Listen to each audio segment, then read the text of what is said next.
మాజీ మంత్రి శ్రీనివాస్ గౌడ్ తన పార్టీ కార్యాలయంలో మాట్లాడుతూ కాంగ్రెస్ పార్టీ అభివృద్ధి చేసి మాట్లాడాలని అన్నాడని, దానికి మాజీ మంత్రి కట్టుబడి ఉండాలని కాంగ్రెస్ పార్టీ సీనియర్ నాయకులు వినోద్ కుమార్ అన్నారు.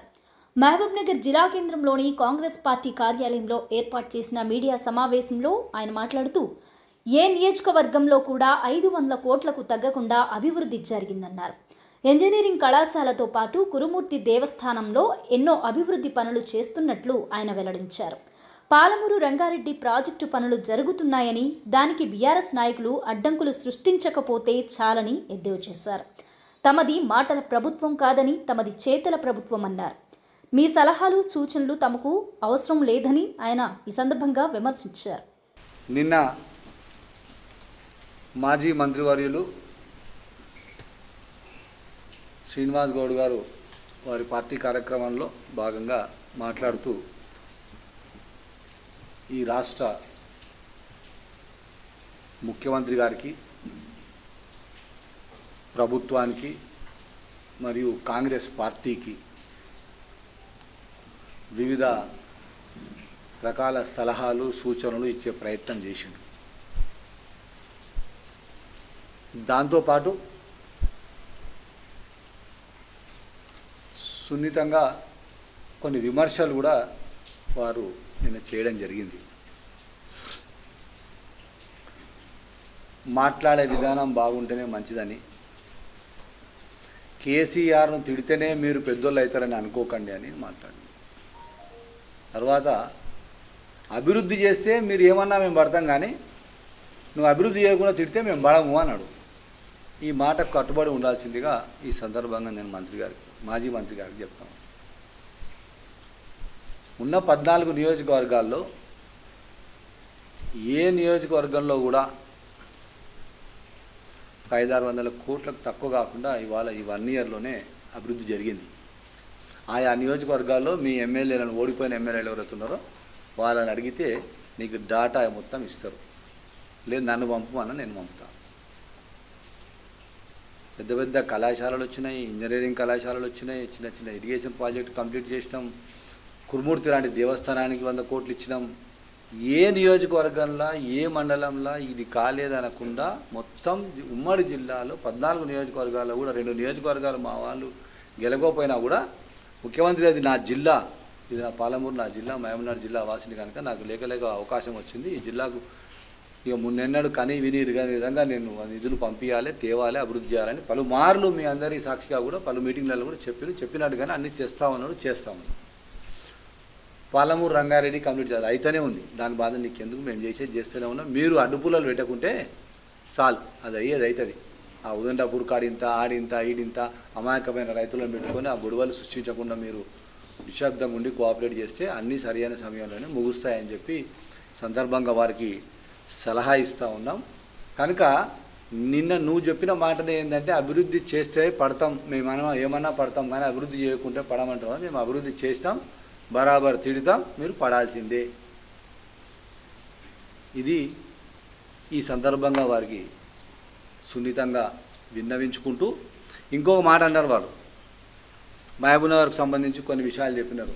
మహబూబ్నగర్లో నేను అది చేసిన, ఇది చేసిన, అవన్నీ పెండింగ్ పెట్టకండి, అది చేయండి, నేను అది పాత కలెక్టరేట్లో హోటల్ నేను ఎవరికి లీజ్కి ఇవ్వలేదు, క్లియర్ ఉంది, ఫైల్ తెప్పించుకోండి, అది స్టార్ట్ చేయండి. తర్వాత అండర్ గ్రౌండ్ డ్రైనేజ్కి ఎందుకు 250 కోట్లు చేయించిన, అది రెడీ ఉంది అన్నాడు. మన్నెంకొండ రోపే టెండర్ కూడా చేసినా అన్నాడు. బైపాస్ ఇంకో అవతలకెళ్ళి యువతల బైపాస్ అది ఇంత మిగిలిపోయింది కూడా, అంతా అయిపోయింది, అది కూడా చేయాలని నానా రకాల సలహాలు ఇచ్చినాను. నేను ఇవాళ శ్రీనివాస్ గౌడ్ గారిని సూటిగా ప్రశ్నిస్తున్నాను. నువ్వు చెప్పిన విషయాలకు ఏమైనా కాగితాలు ఉన్నాయా? ఇప్పుడు నడుస్తున్న ప్రజాప్రభుత్వం, ఇప్పుడు మహబూబ్నగర్ను పాలిస్తున్నటువంటి ప్రజలకు సేవలు అందిస్తున్న ఎన్న శ్రీనివాస్ రెడ్డి కావచ్చు, ఈ రాష్ట్రానికి ముఖ్యమంత్రిగా ఉన్నటువంటి గౌరవ ముఖ్యమంత్రి రేవంత్ రెడ్డి గారు కావచ్చు, నీలాక బుడుబుల్కలాట ఆడేటోళ్ళు కాదు.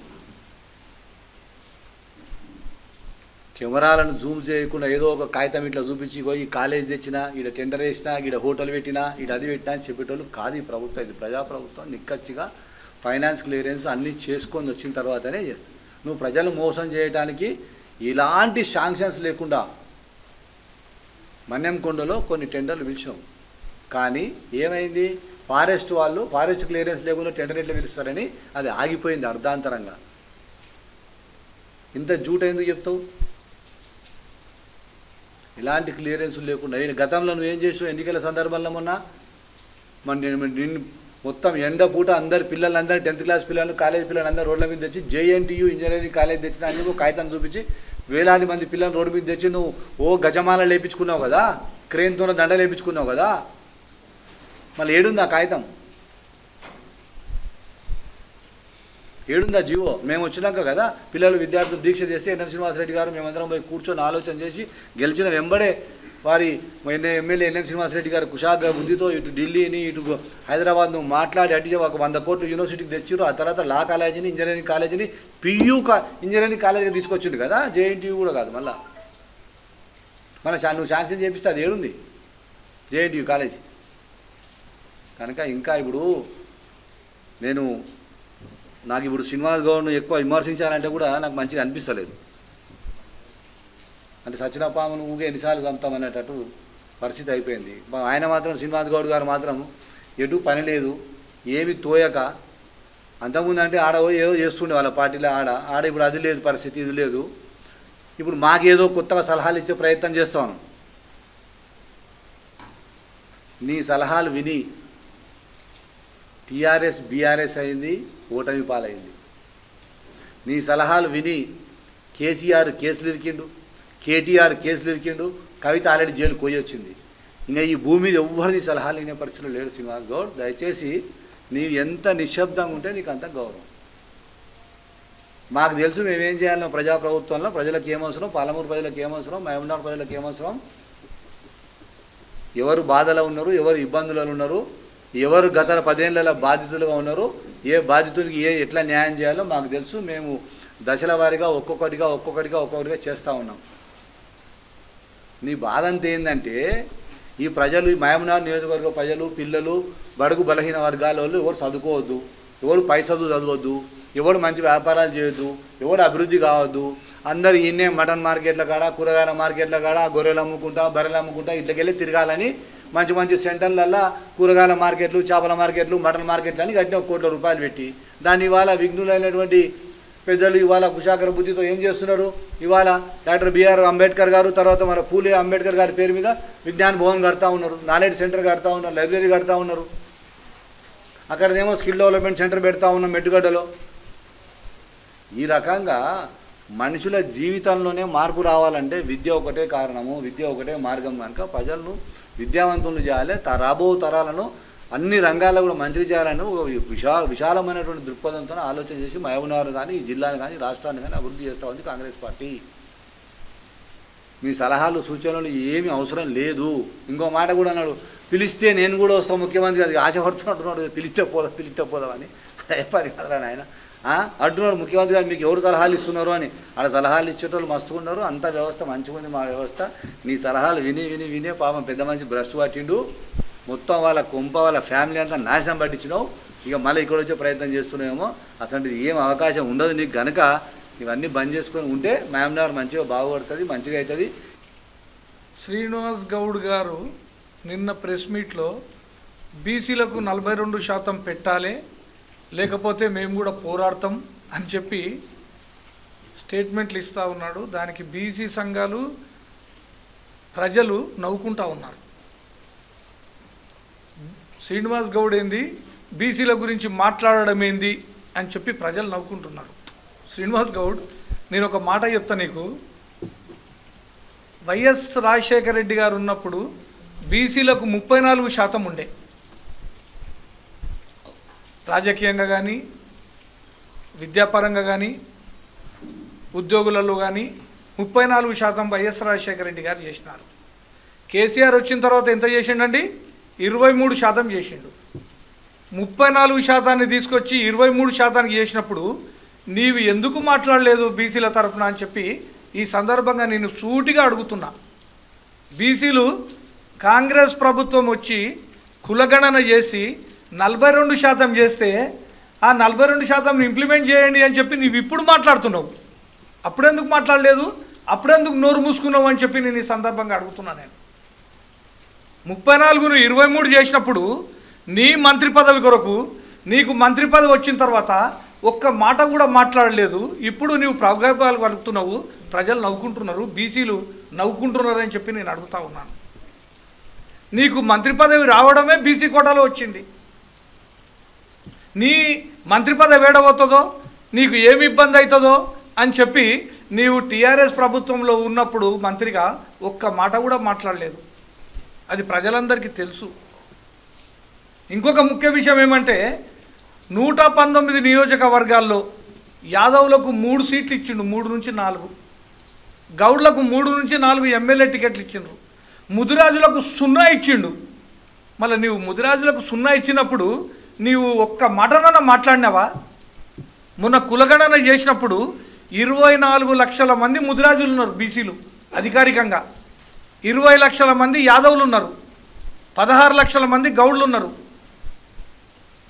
14 లక్షల మంది మున్నూరు కాపులు ఉన్నారు. మళ్ళీ నువ్వు ఒక్కసారన్నా మాట్లాడినావా? 25 లక్షల మంది, 24 లక్షల మంది ముదిరాజులు, 20 లక్షల మంది యాదవులు, 16 లక్షల మంది గౌడ్లు ఉన్నప్పుడు వీళ్ళకు టికెట్లు ఎందుకు ఇస్తలేవు అని చెప్పి నీవు ఒక్క మాటనన్నా మాట్లాడినావా?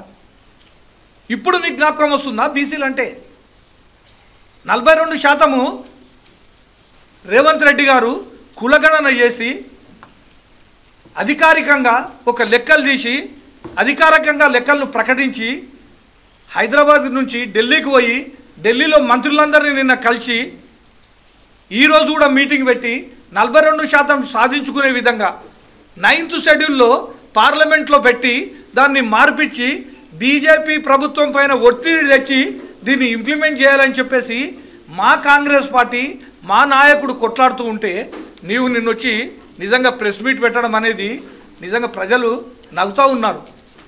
నీవు బీసీలకు ఏం చేసినావని చెప్పి నేను ఈ సందర్భంగా అడుగుతున్నా. బీసీల మీద కేసులు పెట్టిన మాట వాస్తవం కాదా? నీవు నీ 10 సంవత్సరాల రాజకీయ ఎమ్మెల్యేగా ఉంటూ మంత్రిగా ఉంటూ నీవు బీసీల మీదనే కదా కేసులు పెట్టినావు. దాంట్లో నా మీద కూడా డబుల్ బెడ్రూమ్లు ఇండ్లు చూసొత్తాము ఎందుకు ఇస్తలేరు అని చెప్తే పోయి చూడడానికి వెళ్తే నా మీద నువ్వు 2 కేసులు పెట్టలేదా? లక్ష్మణ్ యాదవ్ గారి మీద పెట్టలేదా? అంటే నీవు బీసీల మీదనే కేసులు పెట్టినావు.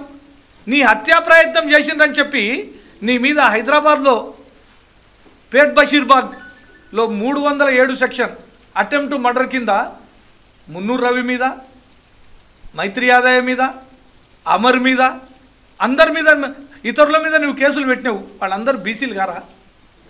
నీవు పెట్టిన కేసు అది సరైన కేసా?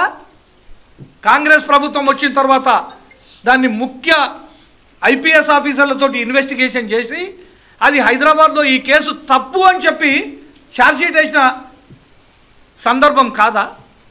నీవు అక్రమంగా కేసులు పెడితే నీవు పెట్టిన కేసు తప్పు అని చెప్పి ఛార్జ్షీట్ ఫైల్ చేసిండ్రు. వీళ్ళందరూ కూడా కేసులో నుంచి తొలగించిండ్రు. వాళ్ళందరూ బీసీలు గారా?